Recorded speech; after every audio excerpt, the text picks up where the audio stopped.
Hi, everyone. Good afternoon, and Right welcome to on. No, another later. session.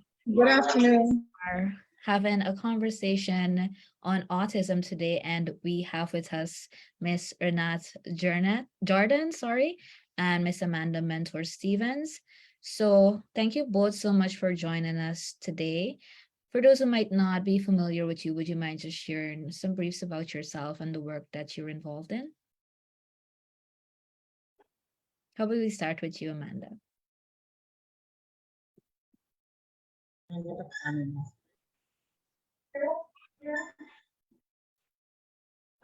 She said, pardon me? We didn't hear you. Just confirm that you can hear me clearly. Yes, now we can hear you. Yes. Okay, perfect. No, I was just giving an introduction of what we'll be discussing today. So, focusing on autism and asking you to introduce yourselves to those who might not be familiar with you. So, your name, a bit about the work that you're involved in. We can start with you, Amanda.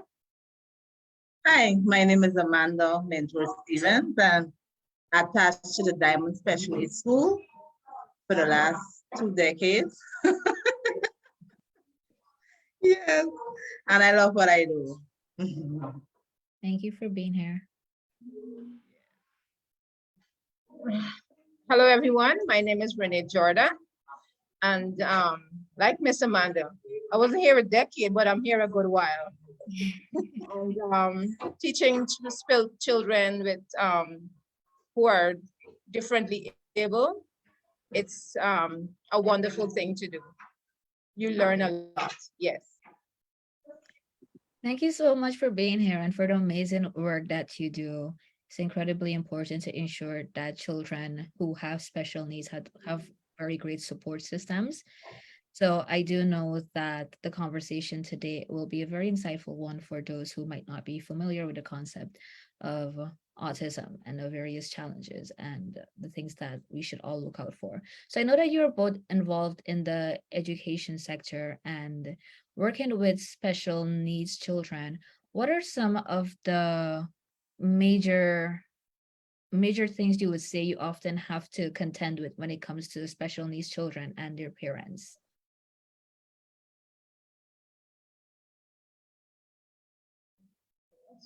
A number of things. One of it is that I understand that dealing with a child that is differently able in psychology say that they go through the same motions of that death of a loved one. They will blame themselves and they would have a hard time coming to grips with the fact that this child is different, right? And they try to, what should I say, overcompensate in one way or the other. Being probably overprotective, try to feed the child, give the child everything that they want, and put them in such an environment whereby it cripples them, right? So I do believe that when the parents get educated, they'll be able to help the child to reach their full potential.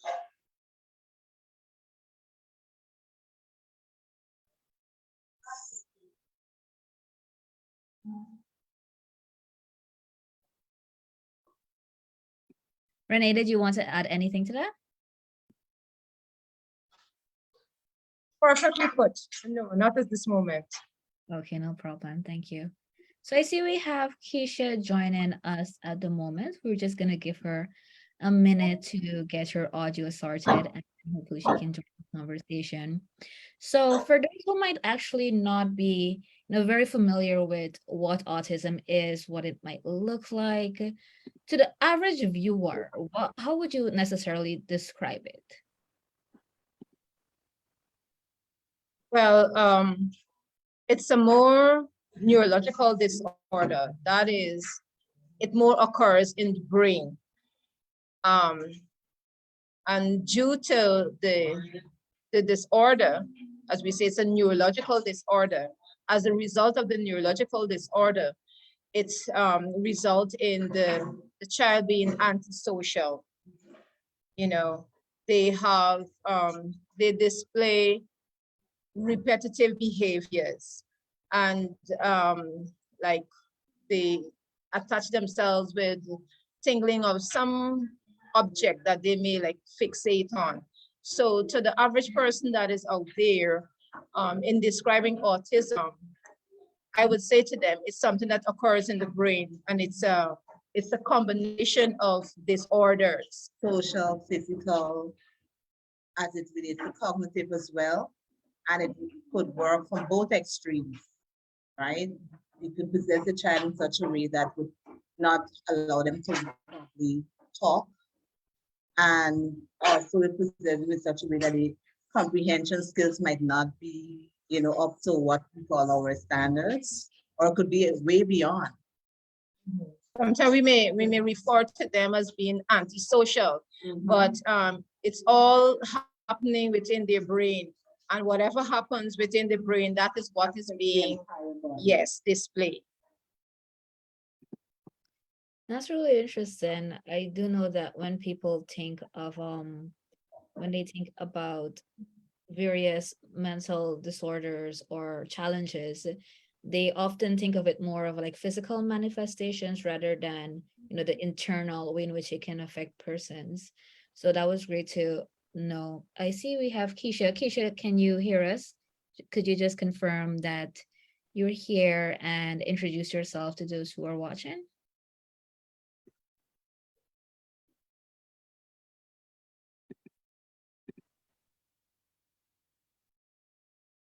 Okay, I guess we can continue along until we have that sorted. But yes, I do know that you were talking about some of the ways in which parents can really help to support their child, particularly when it comes to understanding more about autism. What other ways do you think that parents can really support their children's learning when they're autistic? What are some strategies they can use? Teaching aids and support of the teachers? What might that look like? Well, first of all, they must come to grips in knowing or in accepting. That's the first step. They must accept that this child has a problem or has a difficulty. And so in knowing and accepting, we can move ahead from there. And so as long the parents are aware that, okay, the child is on the spectrum, what can I do? Seek advice. Seeking advice, also they can form a support group. They can seek information from other parents, knowing what can I do? Knowing the child likes and dislikes. Putting the child on routine. The child routine must be implemented. And so you have them on routine in the morning when you get up, this is what should be done. After doing this, then we do that. And so routine is something that is very, very effective with children on the spectrum. You don't have to tell them, as long they get into knowing the routine, you don't have to tell them every day what has to be done. They know at this time, as we say, the biological clock, the clock in their brains will tell them, okay, this is the hour I go to the washroom. This is the hour I go do my table activity. This is the hour I have my snack, and this is the, and so on. Mr. Man, you want to add? Support what my colleague was saying, right? Now, because of the spectrum, you find that they would be a bit confused when it comes to dealing with everyday activity. And one of the things that would help a lot is to make everything picture friendly, right? You have a timetable or sort, you put it in a picture friendly way. If they have to go to the washroom, you brush your teeth first, and then when you finish brushing your teeth, this is what you gargle, whatever it might be. When you go to the toilet, you wash your hands afterwards, because that would alleviate a lot of stress, not only on the child, but also on the parent. And they would have that, much like emotional independence somewhat too, physical independence, because the aim of all parenting is to teach your child independence. And when you can do that, it not only makes your work kind of tedious, it also, what should I say, have the child trapped in such a way that they can effectively take care of themselves as they get older. Another factor that would help too is also you share the responsibility in the home, right? Because you find most times the mother takes on the burden of taking care of this child or going through the cycle. So if the mother's not there, you find that the child also will be somewhat trapped. You put them in such a way that you involve the entire home, the siblings, the aunt, uncle. More support, more building. Yeah, because sometimes the mother can become frustrated. Yeah. And one of the things that I like is when as when they come into the school environment, you see the father is involved, you know, and you find that the sisters involved and you know who else. You know that that child will. Over the years, we've looked at parents and how the dynamic of the parenting and family orientation helps, and you see that visible, right? The success rate is more when they have a good support mechanism. Also, if I'm talking too much, just let me know. No, no, Also, no. Go right ahead. when they go into such, for example, they would have this whole texture. They're not so familiar with texture. Or they smell the oversensory, you find that they would have that problem with their senses. You gradually go through the process with them. This is not a danger song or this is not a danger, you know, and you kind of warm them into the cycle of learning because touching mud might not irritate me, but it would, you know, irritate the child on the spectrum. I know some ladies might have a, what should I say, oversensory thing when it comes to flour. When they put their hands in the flour, you know, but I do like the whole thing, right? But even us as individual, you'll find that you will have that, what should I say, bit of setback. So you have to understand the person that has the spectrum, right? How they would relate to everyday things. As my colleague would have said also, having the parent, having the family on board is important. And not only the family, but other caregivers like the teachers, like the community, you know, having everybody on board because It takes the community to raise a child. yes, and apart from that, in the home, the child may be safe, feel safe, but as soon as that child step out on the road, discrimination, noses frown and the look and so on. Pointing. And so I think parent support is important as well as other supports. We need all support system, and in doing that, the parent themselves will become stronger and helping that child in whatever way possible, whatever way is needed for that child to improve academically, socially, emotionally. So it's just not the parent, but we need everybody on board. Yes. We've come a long way, Miss Renee, from 1992 to now, you know, because at that time people were saying that, oh, this child gotta be, you know, something gotta be in this child, or the child probably, the Mother parents. probably trying to you know, throw the child or some have all of it. generational something. Yes, all of that. And so all of that Miss would have said, all of that will kind of, you know, because we educate the hinder that public. child and mother-child relationship. You know, they don't want to take the child out there. Same. It's the whole Good. So family. when a mother or when a parents, when a family is comfortable enough of walking the road with their child freely, they know to themselves they're not they alone, you know, but they have other people behind them with strong support. So I'm gonna go get what I have to get. I'm gonna go to whom I have to go to because I know my child have to get this and I have to get this. And people are willing out there to give. So parents need their support in other. Not only that, Ms. Renee, we forget one more important thing.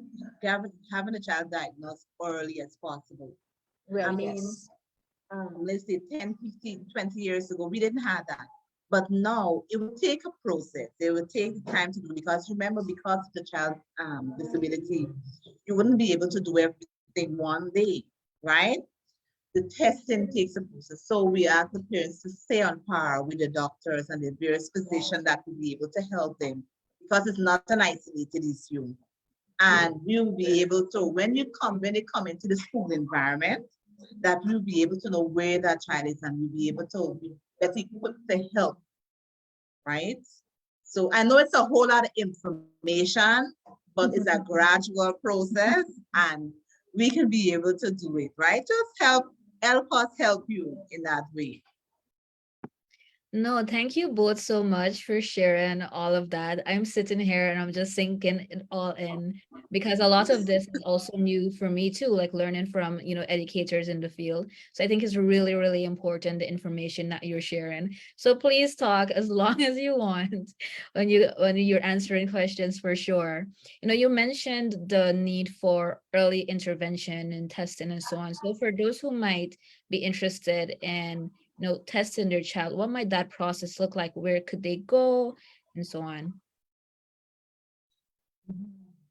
Um, Well, Miss, so we have our diagnosis center, which is in Turkine, and that is in CPC compound.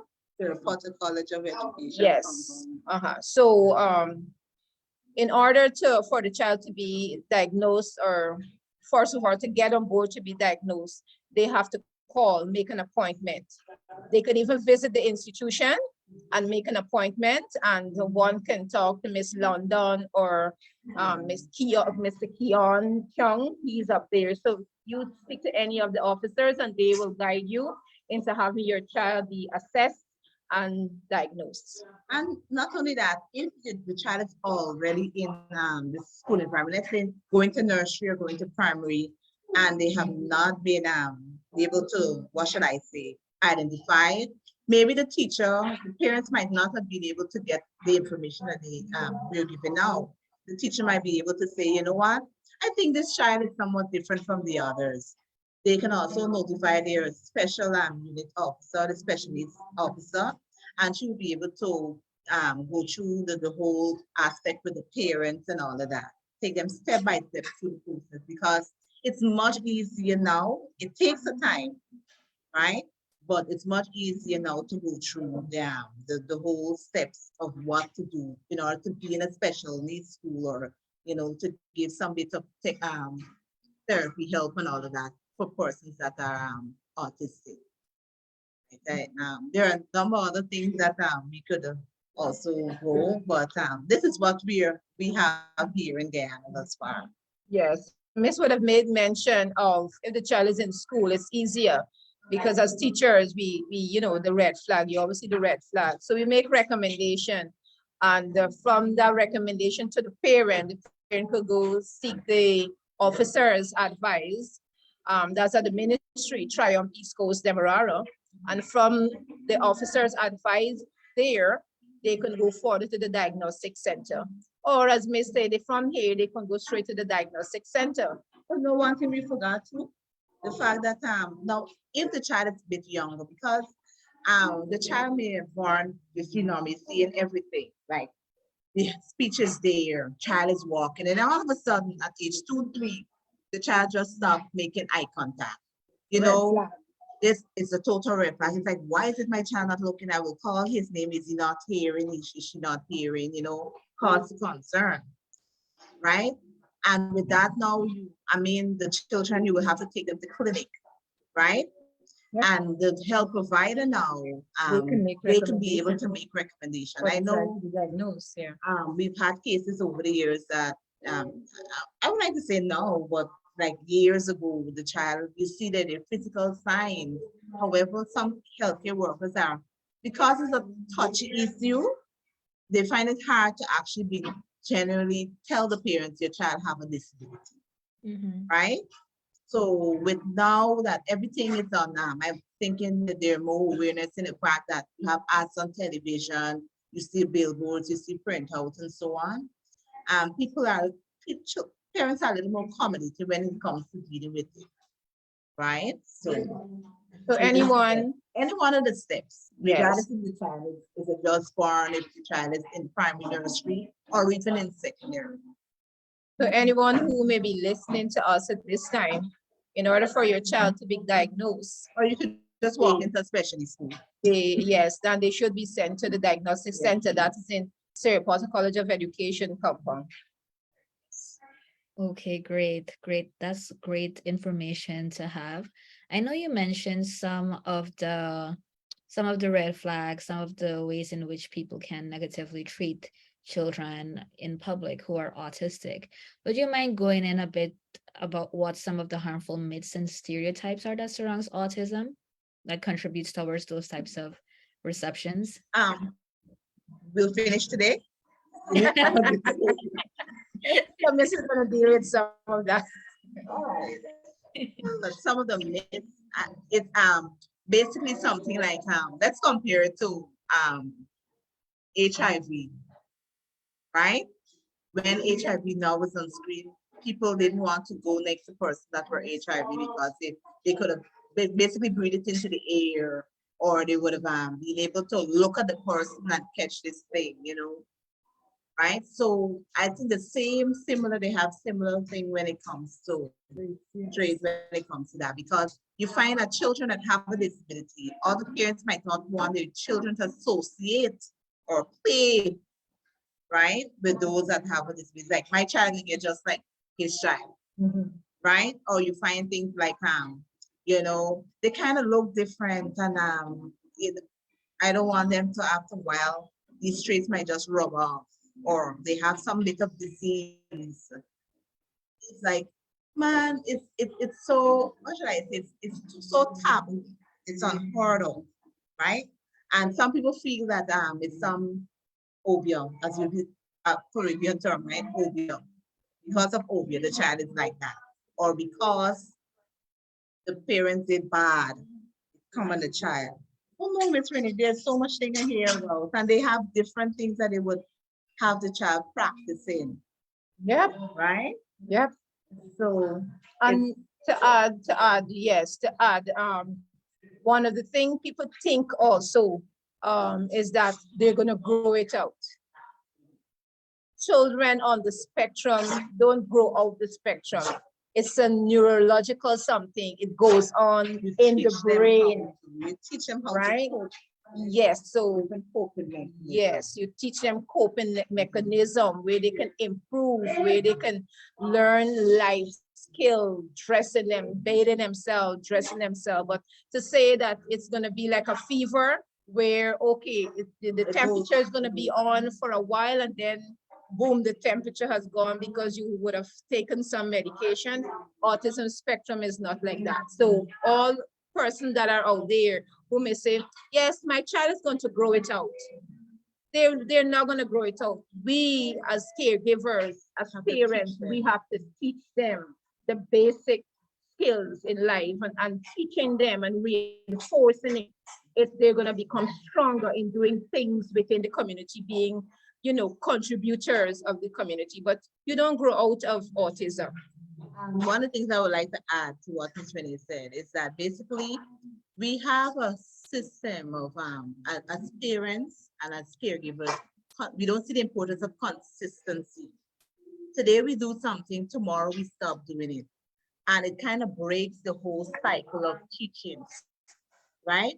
Is that in order to get rid of a bad habit, you have to replace it with good ones. And also when it comes to dealing with children on the spectrum, you find that they have is what we call things that they hard time coping with is oversensory.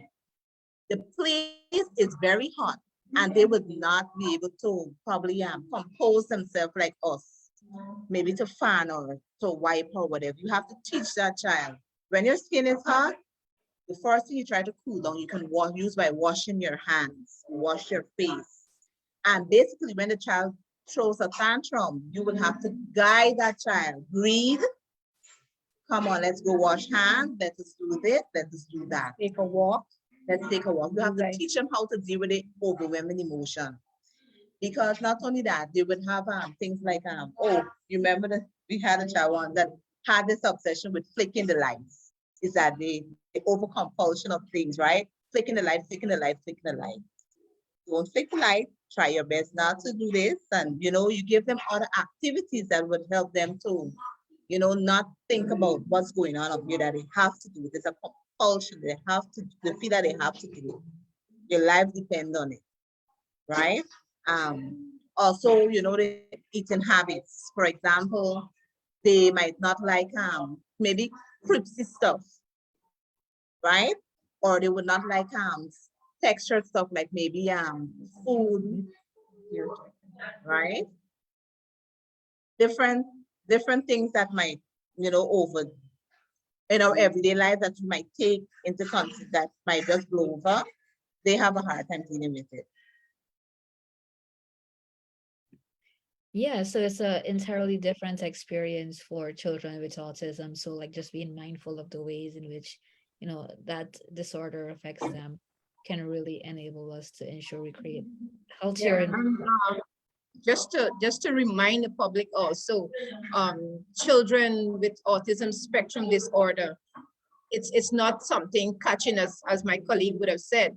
It not be you're gonna go play with the your other peers, playing with other children of your age, you will not get it. It's not a cold, it's not a flu. So children with disability don't share the disability by socializing.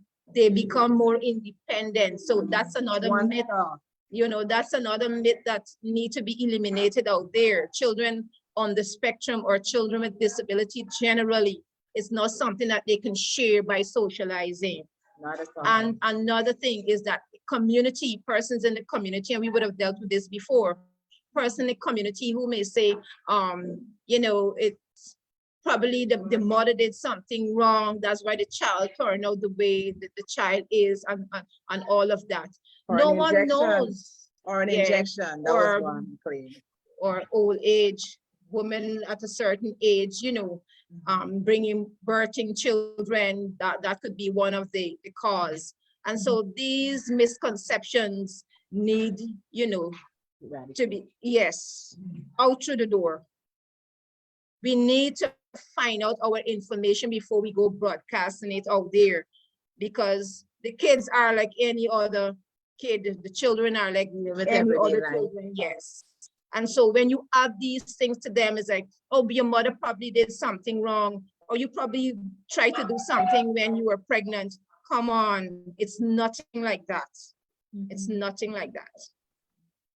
Yeah, thanks so much for bringing up those points. I know particularly in societies like Guyana, where we can often use the supernatural elements and stuff to justify whatever, it can really put a very harsh stigma on children with autism and those with other disorders.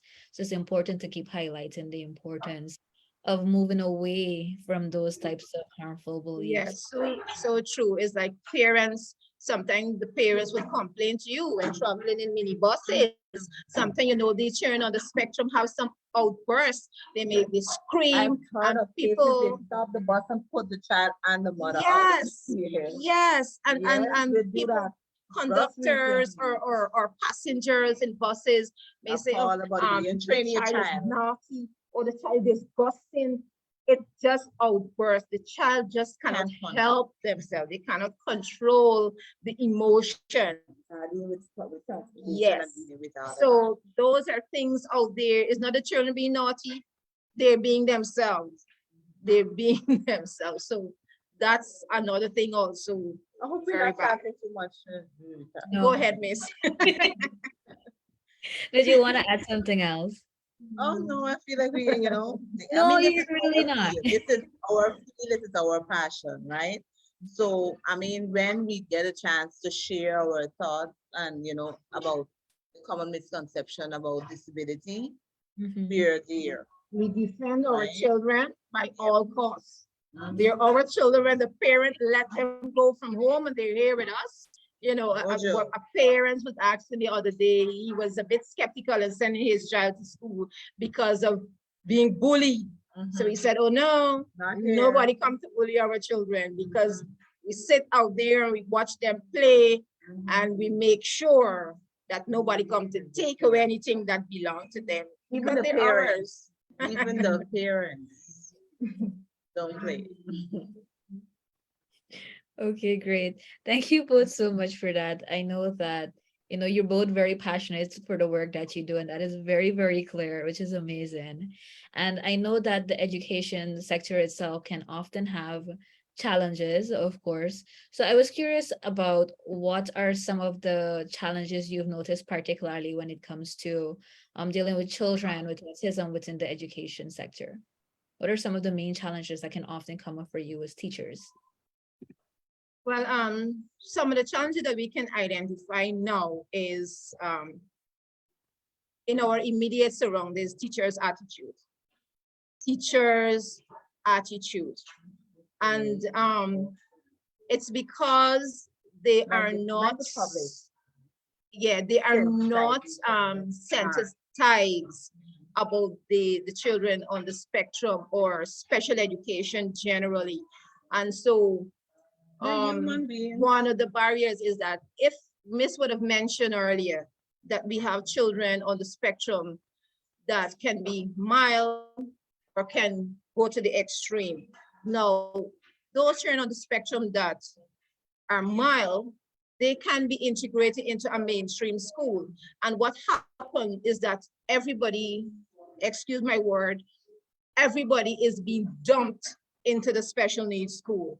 Now, children that are mild, that can be integrated into the mainstream school, when they enter into the mainstream school, because of teachers' attitude, because of managers' attitude, because of their peers' attitude, Strong words. parents' attitude, you find that they are not accepted in the classroom. They're not being catered for in the classroom. I do believe, you see, the education system is designed in such a way, the class, when the classrooms are cramped, we under tremendous stress, right? And now I already have a full classroom. Now I have this child that, you know, would need my full attention. It's like 10, his one is like 10 alone. And, you know, they have not been taught as to how to cope with this. I mean, they probably heard it on the wayside, but as a teacher, you have to have extensive training somewhat, right? Commander, they would have done training Training probably college education. in somewhat, the introduction and so on, but you mean the Creole term is like, come live with me and come stay with me. Come see me, come live with me, different thing, right? So it's like a shell shock, right? And that's how they're dealing with things. Apart from that, the Ministry of Education has been, you know, it's like I feel it's like a touch and go exercise. We're still somewhat far, but still yet, you know, it's a somewhat of a problem because, But you know, we have elevated a little from the ground, but I from the mean, floor you where we see, were the at. thing about this is what happened. But when you compare yourself to other countries like the States and in other parts of the Caribbean that were on the ball from the beginning, right? You see that this is just like a trickle in the ocean, right? But I'm still hoping and praying that things are getting better, right? I feel sometimes as teachers we're being given a cutlass while others have power saw, right? Within 5 minutes you find yourself tired and you know recuperate and go again, right? I think more can be done in terms of resources. More could be done with extensive training, not only for teachers, but also not only for special need teachers, but also teachers from in the primary, General. secondary, tertiary level. More for also for parents, people within the health sector. It takes a network of people to actually bring about change, right? But it all starts here, right? You don't have to have what should I say, degree in education or in special education or in psychology to understand what we're talking about. It's just simple moral thinking that I am a human being and I expect to my brother and sister that is differently able, I should be able to treat them with the same level of respect. If to put it so nicely. Yes, thank you for that. I completely Also agree. curriculum. Curriculum, go ahead. What about the Yes, we need that. We need that. Well, as it relates to curriculum, our ministry's curriculum, it's one that is a spiral curriculum, which links from the nursery to the primary to the secondary. And what happened is that some of the concepts that ought to be delivered, sometimes it's so difficult to be delivered that, you know, Miss would have talked about training. We need teachers to be trained in this area so that they can deliver, so that the children could learn effectively and efficiently. Because when you look at the curriculum, if we go back to it, right? You have children with the spectrum, how they learn. It's differently. Then you have those that are deaf. Then you have those that are blind, and they all use the same curriculum. But how can we have not been taught how to dissect things? Let me use a simple term like this. Now we are teachers, right? And then you ask us to dissect the fish, right? Give us a big tilapia and ask us to carve this tilapia in such a way, professionally, so that it could be exported. You just give us a knife. It's not even a carving knife. I just cut it, right? So many days we feel that. So I just chop in. I just, trying to take off the little scale, chop off the head, the tail, and we just basically trial and error. Maybe we watch a little video or two, right? And we try to get it done, right? But I mean, myself and Miss Renee, we what should I say? We're all in the field, but we're still learning. Mhm. But for the younger teachers, it's hard, right? You can be able to do so much within such a given time. By the time then the child has been, growing, trial and error. Like for instance, our school, with our children that are on the spectrum, we do not have a specific classroom for these children. Now we have children from the age of, on the spectrum, age of 4, about 4, School age and up. and we and up. have the oldest maybe 17. Mhm. And so we throw them in other classes with children. Let's put it this way. Okay, we place them in different classrooms. So that's one of our According to issues. our elimination. Yes, yes. So they need to be placed. They need to be placed in one classroom. All of the children on the spectrum, by age. We can group them. The older set, the younger set. We can group them by their ability also. Another thing is yes, space. The teacher pupil ratio, that's another challenge within our education system, because we have ratio of 12 to 1 teacher and so on. Another thing is being integrated into the mainstream school.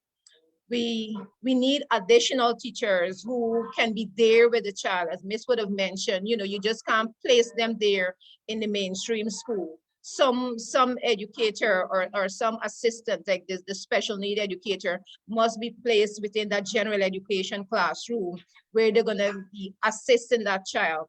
The general education teacher, they deliver, and the special need education teacher, they would assist in executing whatever content or activity that has to be done. I know there are discussions in that line, but we do not know how long the discussion is going to We're still recuperating from the pandemic. Mhm. Yeah, so those are some of our challenges within the education system as related to materials. Well, that's a sore point.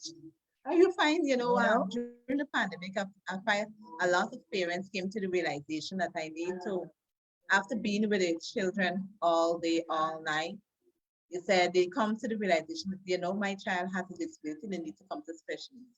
So they came out in their numbers, Mhm. right?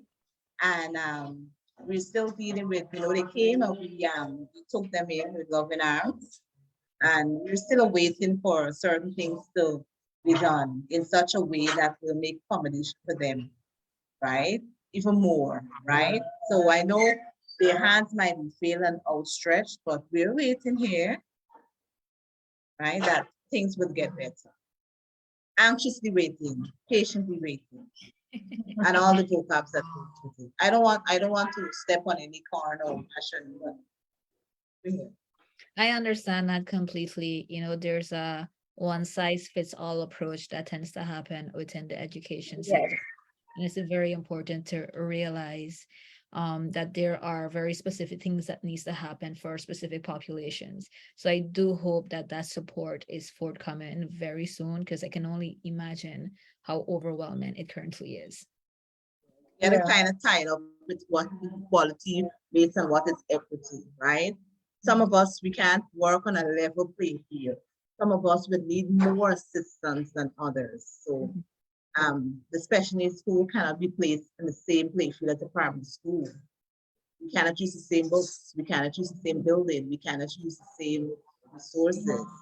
And I want, persons out there to understand that. Likewise, the parents and educators or whatever this is, right? So this is what we're trying to explain. Got you loud and clear. So we're coming down to the end, and this has been an amazing conversation. Honestly, it's one of my favorites. And I was curious if there's anything that I might not have asked you that you would like to highlight, or lasting thoughts you would like to leave for those who might be watching. You want to start? So one of the things we want to see being done is early detection. Early detection would aid a child in the intervention being put in place also, so that the child, as long as the early age, Not only when for it's those being autistic, detected but early, yes, they in the can womb we're deal, talking about. it could be dealt with, earlier rather than waiting until the child is 8 years old, because we all know that within that time span from 0 to 8, those are really, really critical years. And the children within that age, they learn most of what has to be thrown into their lifestyle as an adult. And so they say after You that bend the 8 tree, you year, bend the tree when they're where young. it's young. Yeah, so after that 8 years, you go into 9, and certain values already being instilled in that child. So we're calling on all the, not only, yes, stakeholders, but we need, like, from the clinic, that detection when the child comes into clinic, make your observation, make your recommendation, and parent out there, when recommendations are being made to you, take it into consideration rather than waiting years upon years. Like, the first time a child is coming to school is at the age of 14. That's unacceptable, So let's get on board, the medical officers and physicians and all the persons on board, the educators, we need them all on board so that we can have this implementation from the daycare. They expect the parents to come out in their numbers too. Yes, so we can have that smooth flow from even the preschool to the nursery school, to the primary school, and into the secondary, and they move on. We would really like to see that on board, because we have to cater for these children when they become adults. And if we do not teach them to fish, they cannot go catch a fish out there. They don't want to just get fish every morning. They want to learn how to actually provide for Yes, themselves. so us at the Diamond Special Needs School here, we basically try to give them the basic in their education. We want them to learn a life skill, so whenever they leave here, they leave with something where they can fend for themselves, where they can gain employment, or gain a livelihood. So everyone that is out there, be advocate like us, look out for these children, contribute to their daily life, and assist their parents, rather than ridiculing them or making judgments. We want them to take into consideration what that child, because at home, if you were to be pricked with something, it aches your entire body. So when the parents already there home, and they have this child to deal when they step out on the road to deal with more regulations. like the conductors out there that would actually put the children out, right? Actually help them with their bag into the bus, right? Mhm. Like the neighbor out there, the mother might be frustrated, the child is in the house crying for hours or whatever. Mommy, encourage her, mommy, it will get better. She's a baby now. Don't You call want to social services. right? For example, it takes a village to raise a child. It's hard. I mean, we're as society stepping away from that. And one of the things that we strongly building on right now, unemployment is on the increase and it's worse among those that are differently able. Yep. The children are on the spectrum. We have a child. My God, this child is, I'm gonna tell you, brilliant. But you know what? Because of the social aspect, he doesn't talk or he might not be interactive, might not make eye contact and all of these things, right? When I think about, where would he go? Which one of the ministries would employ him?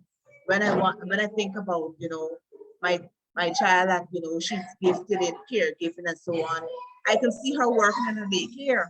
Which one of the daycares might want to feel comfortable employing her? Remember, they have their development in such a way that it's more increasingly good in one area. If we can be able to detect these things, we have a system whereby you deal with a child in such a way that they say they're strong. So we build on it. We teach them in a way that the physically challenged ones, we know that they could be able to be better artists. We identify it and we build on that. So when they finish, we know that they'll be part of the Baroque School of Art and they're one of the renowned artists. I see that.